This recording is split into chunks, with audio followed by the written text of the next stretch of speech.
Working from the gun, it's Breeze. He throws and he hits the slant route to Thomas. And to the 42-yard line here and brought down there. 7 yards, the pickup on the pitch and catch.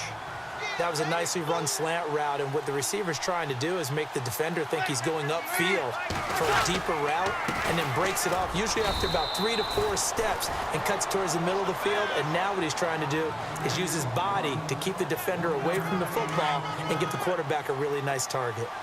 Well, they're hoping that the second half is better for him than the first half. They've got to find a way to get him going. He's a big part of their offense. They'll run it. Here's Peterson. A 3-yard gain and enough for the first down. Sometimes with the running game, you've just got to stick with it. Look, it's the third quarter, no time to panic.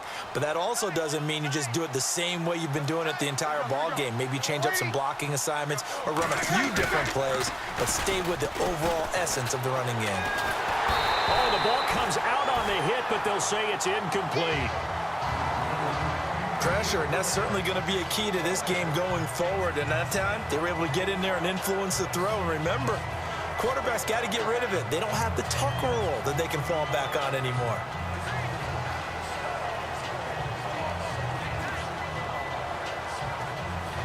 Second down here after the incomplete pass.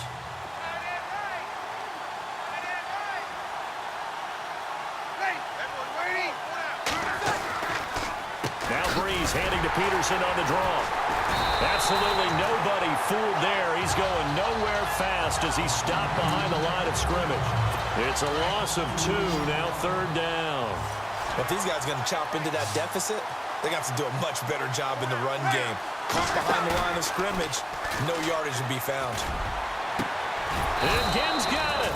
And he's got the first before he's brought down at the 39-yard line. 17 yards on the pickup there, and the drive will continue. I don't know what they talked about at halftime. Whatever it was, it worked. They look like a different team here in the third quarter. Yeah, I doubt that there are very many trash cans that got kicked over, that type of a speech. I think what they did was they analyzed what worked in the first half, what didn't, and figured out a better game plan. 5 yards on the catch there, brings up second down. When you see zone defense and you know you've got a drag route on as your primary call, you've got to be really careful as a passer about how far you let your guy go because he might wander into some tough coverage. Here's Breeze to throw. And he's going to be out of bounds down inside the 20. That one good for 16, and the drive will continue.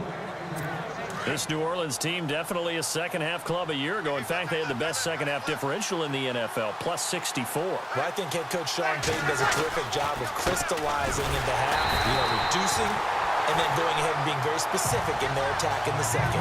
It's a loss of 2 there, bringing up second down. Oftentimes when you're not winning at the point of attack for an offensive line, maybe they're getting out physical. Spread things out a little bit, make it more of a one-on-one blocking scheme. Then you don't have to win it physically. Under a heavy rush, and down he goes. Joe Schobert in there to record another sack, their 6th of the afternoon. This has been a tough one for this offensive line. It appears almost like they've been on roller skates this entire game, the way they've been pushed around. 6 sacks given up in this one.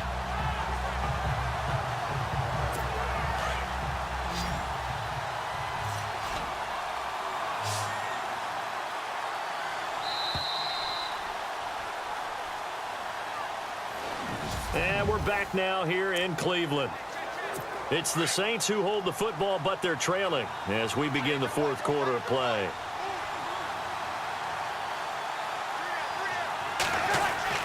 On third and long, it's Breeze. And he's got Snead. And he picks up the first as he's able to take it down to the 7-yard line. They're able to convert on third down, and that sets up a first and goal. And in a 2-score game, obviously, every play, every third down, like we saw there, magnified, big pickup. It was a huge pickup. What they really want, though, is to not even get to third down. They've got to maximize time and conserve as much as possible. And incomplete, a drop there in the middle third of the field. That'll bring up second down. On any passes in the middle of the field, anyone who's going after the football is going to be conscious that it's probably going to be contested and often physically. Sometimes that leads to drops. And he just chucked that one out of bounds, out of everyone's reach. Maybe a wise call not to take a sack in this part of the field. It brings up third down.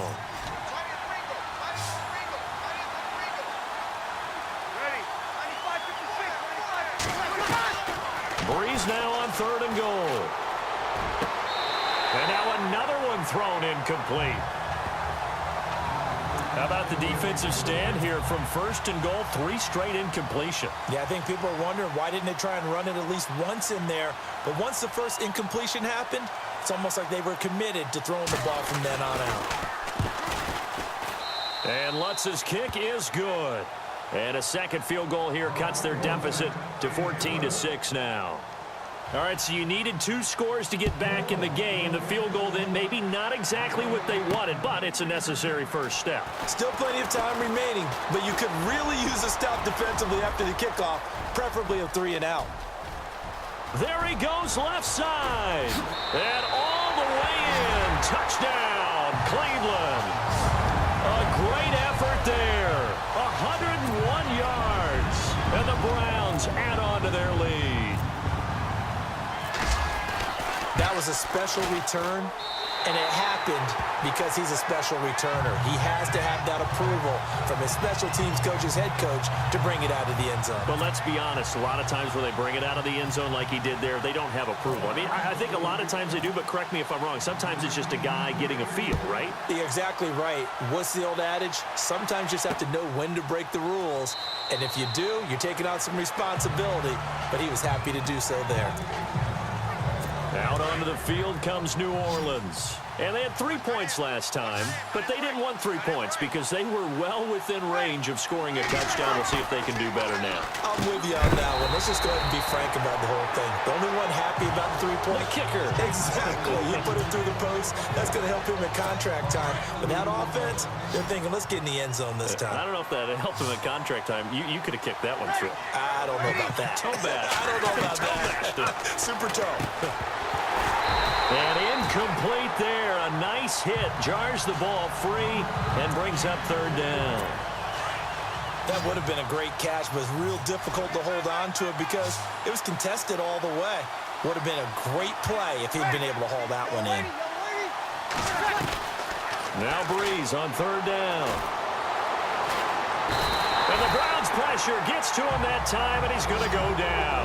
Myles Garrett in there to pick up his second sack now of the afternoon.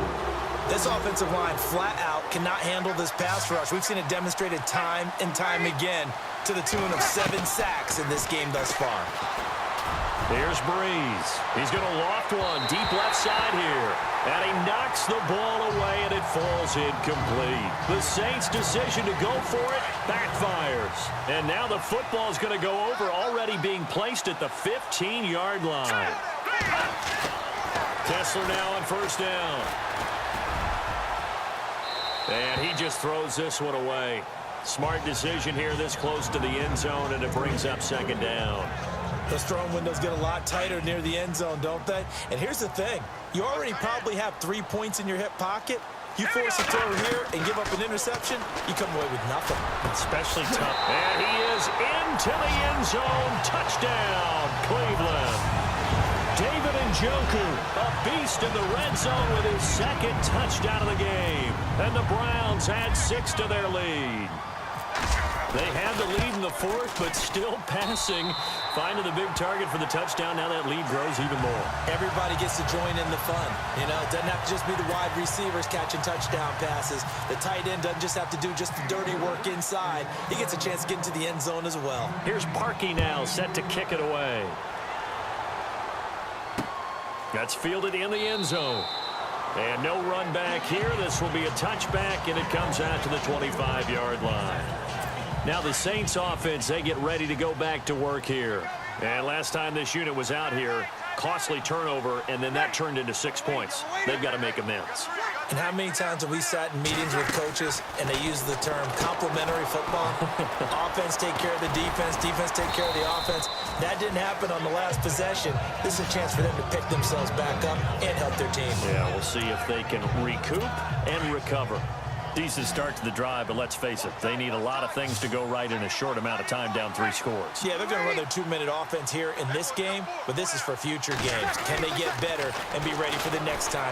Hopefully with... And no escaping this time as he'll go down. They got him for a sack.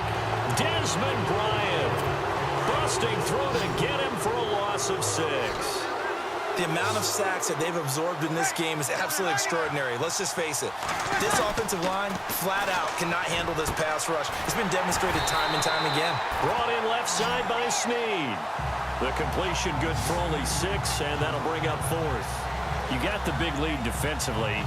Willing to give them that underneath stuff, right? And this is why you work on your tackling. Tackle them after the catch, inbounds, keep the clock running. Just go ahead and bleed the game out that way.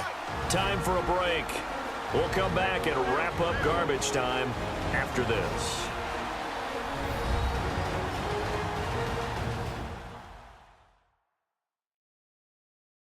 So it's Saints football as we get you reset. They come up on a 4th down situation with things not looking particularly rosy. Here's Thomas Morstead now as he's on to punt for New Orleans. He gets this one away, and boy, it's another boomer. Oh, he's going to go ahead and field it from the 3-yard line. Able to slither by. That'll be put in the books as a 53-yard punt. And the Browns will take over with a 1st and 10 deep in their own territory.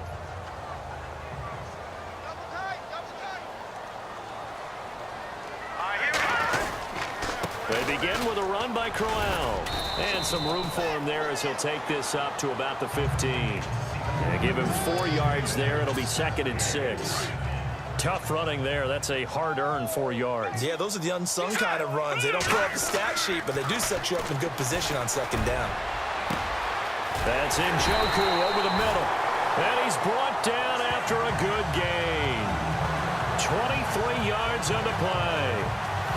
Not too many teams will use a 1st-round pick on a tight end, so you know that when one does, he's got to be pretty darn special. A small example of why they took him in the 1st round there. Nice little catch and run to get the good yardage. Let's go.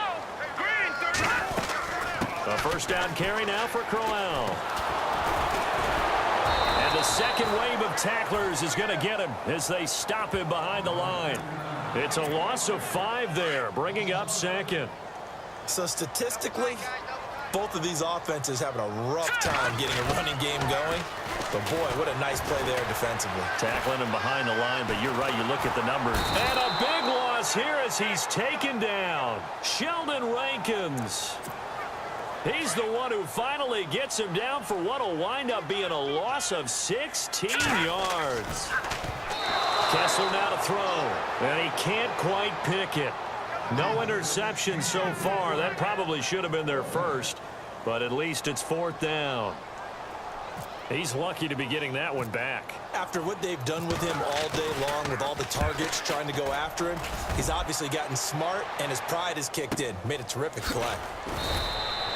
51 yards on the punt there. And possession will switch hands, 1st and 10. Out onto the field comes New Orleans. They've lost this one. Their offense has struggled.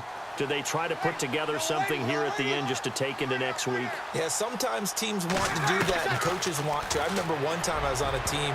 And now that'll be tipped and intercepted. Picked off by Jamar Taylor. And they are going to set up shop at the 40-yard line. Well, this defensive pressure has been constant all game long. The pass rush, the coverage, they've all been excellent, and now they'll tack on an interception here as this one continues to slip just further and further out of hand. And he's going to be brought down at about the 33-yard line. It's a 7-yard carry to set them up with a 2nd and 3. Looks like the defense in press coverage here. So they're not running it. Kessler wants to throw. And Charles, I think when the schedule comes out, all teams, no matter where they're predicted to finish, talk about protecting your home turf. They were able to do that here in this one.